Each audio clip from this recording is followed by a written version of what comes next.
Right, here we are with another Masters of the Universe kind of toy review. We're taking a look, at Masters of the Universe Revelation Spikor.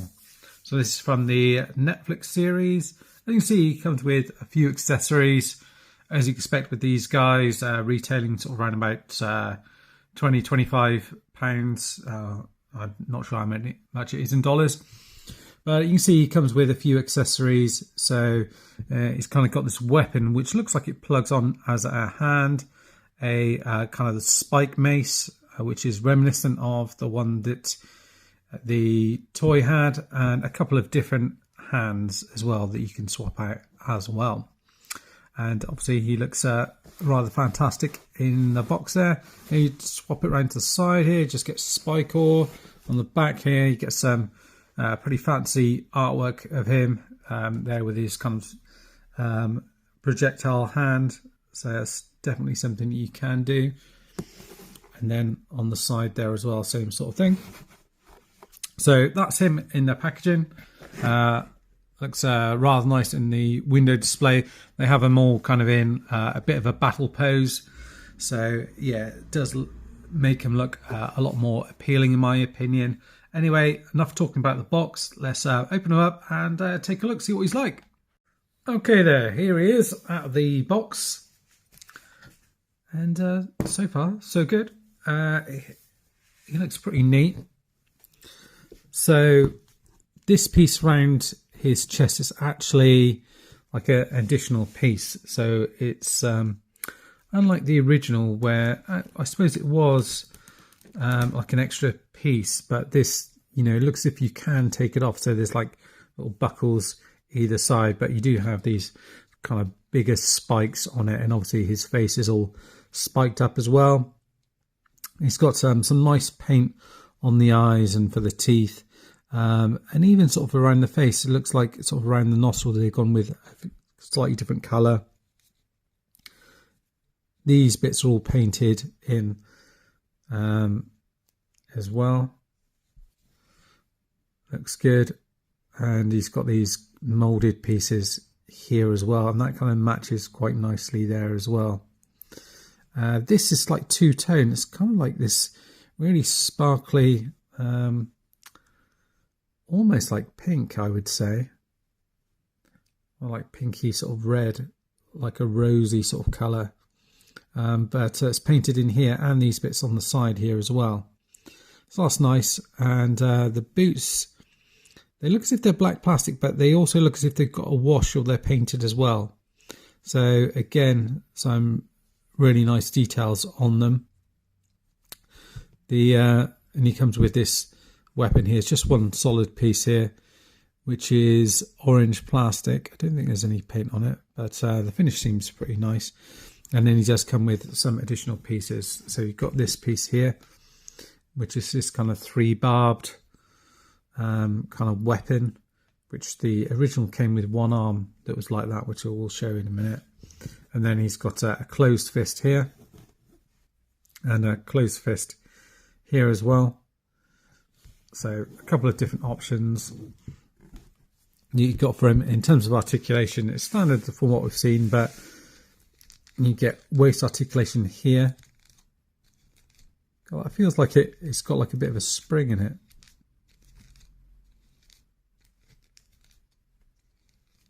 Slightly. But yeah, it feels like it kind of bounces back a little bit. I think the body has got an ab crunch, but because of the armour, you can't really kind of get it. But you can feel it when you move the head forward and back. So part of that, the head does move kind of forward and back a little bit. You can look down, you can look up, and you can kind of move this all around however you want. So there's plenty of articulation there. Their arms go round, they're in a ball joint there, a swivel there, like a double bicep there, double kind of joint there that goes up to there, which is nice. The hands rotate around here and you get that movement forward and back in there as well. The legs, obviously you've got this kind of loincloth thing here, and that you can get the legs out to there, and get out to the front here, kind of way out to the back. Again, this kind of stops it, but there is the articulation there, but it's just hindered by it. You get rotation here at the top of the leg. Just be careful with that. Yeah. The knee, again, you've got like a piece that kind of comes over, which is the knee here. And it just kind of acts as that kind of joint piece in here. So it does go back there, but I've got a feeling it should go back. Yeah, go back further than that. So it will do what you want there. So just be careful as you kind of maneuver them around. You get articulation at the boot, so like a twist there. And then the foot itself goes forward a bit, back to there. It kind of rotates around like that. So that gives you the kind of like almost like the rocker in it. But it's kind of like on a ball joint type of connection there as well. So you've got that.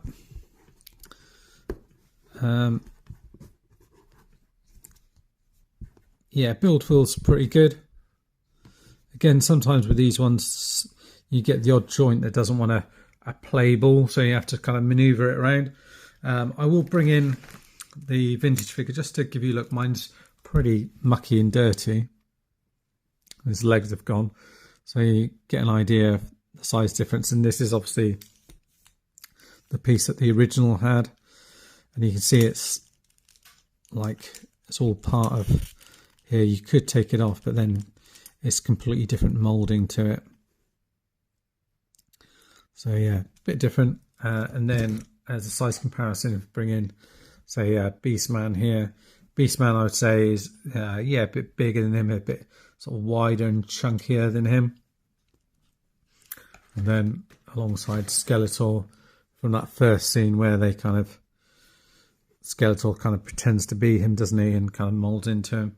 So you can see the two of them there. They're pretty similar in height there. Probably around about the same. Obviously, Spikor sort of kind of like his legs are sort of apart a little bit more, but certainly not much in it. And then if you want to add in the attachment, which I think I will be, you just pop this off like that, and then pop this on like so. Hopefully this will work. Hopefully. Okay. Like that. Yeah. And then you've got that as his other attachment, and you can still rotate that around, move it however you like. So yeah, I think that probably works for me. I'll probably have him with that, I think. Just looks a little bit different from the rest, from the other figures. So yeah, I like, really enjoying, a lot of reallys in there, isn't there? But I am enjoying this toy line, the series, the kind of reimagination of the characters. I think this is an excellent kind of interpretation or reimagining of this figure. The articulation's great, the paint's good. It's just kind of how you imagine the character to look in your head, as opposed to this. I mean, it's still a cool character, but this is kind of like how you'd imagine him in your head, probably playing around with him. Still something I do love about this vintage one. I mean, this one here, this isn't my original one, but you can see how dirty it is, all the stuff that's got in between the spikes and that. But these kind of spikes are soft and you can sort of move them around a little bit. Whereas I think these ones are a little bit more, a little bit more kind of hard wearing, I think. But still, it's just got a nice feel to it. Yeah, very impressed with this one. Again, it's no surprise really that this is a recommend for me. Well worth picking up. I absolutely love this line so far. I've got a couple of other ones to look at in the range still. So I think I've got Teela and Man at Arms still to look at. But, you know, so far I've been impressed with all the figures. You know, I guess all the articulation stuff is kind of standard. The one thing really I'm looking out for when I'm doing that is like if there's any QC issues or anything like that. So far so good. I think the only issue I had along the way is with He-Man. It's one of the first figures that I picked up, and had that thing with his boots, or one of the feet were the wrong way around. But apart from that, it's been plain sailing through. Anyway, I'm waffling on. If you have been, you know, thanks for watching and enduring it. But let me know what you think in the comments below. Do you like this figure? You a fan of the new styles, or do you prefer the Origins line? I still love the Origins line, and I'm sort of collecting that on alongside this as well. But be interested to see, you know, what you think, if you've got a particular preference, or if people are doing the same as me, kind of picking up both lots. That is it for now, guys. Again, thanks for watching, and I'll see you next time. Bye bye for now.